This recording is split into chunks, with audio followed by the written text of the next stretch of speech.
Hello action takers, ஒரு பியூட்டிஃபுல்லான பிராண்டை பற்றி தான் இந்த வீடியோவில் பேச போகிறேன். என்னை ஃபாலோ பண்ணாதவங்க ஃபாலோ பண்ணிக்கோங்க. ஆப்பிள், ஸ்டீவ் ஜாப்ஸோட ஒரு பியூட்டிஃபுல்லான பெட் பிராண்ட் இல்லைங்களா? ஸ்டே ஹங்கிரி ஸ்டே ஃபுலிஷ்னு அவர் சொன்ன வாசகம் ரொம்ப ரொம்ப பிடித்த வாசகம்.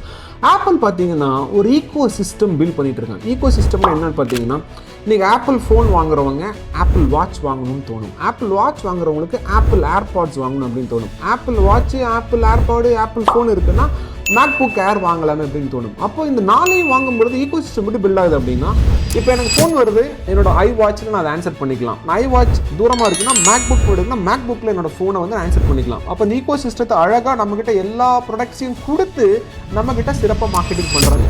இப்போ யோசிச்சு பாருங்க, உங்ககிட்ட ஐஃபோன் இருக்குது, உங்கள்கிட்ட ஐ வாட்ச் இருக்குது, உங்கள்கிட்ட ஏர்பாட்ஸ் இருக்குது. பட் ஆனால் உங்கள் ஐஃபோன் கெட்டு போயிடுது. உங்கள் ஐஃபோன் கெட்டு போயிடுது அப்படின்னா உங்கள்கிட்ட இருக்கிற வாட்சும் ஏர்பாட்ஸும் வேலை செய்யாது. நீங்கள் ஐஃபோனை தான் மாற்றி ஆகணும். அப்போது நீங்கள் இன்னொரு ஐஃபோன் வாங்குறதுக்கு கட்டாயத்துக்கு தள்ளப்படுது. இதுதான் இந்த ஈக்கோ சிஸ்டம் பில்ட் பண்ணுறதுக்கான மிக மிக முக்கியமான மார்க்கெட்டிங் ஸ்ட்ராட்டஜி.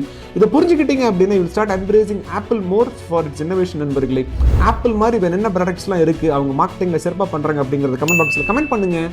ஜெயிக்கிறோம், செம்மையாக வாழ்கிறோம்.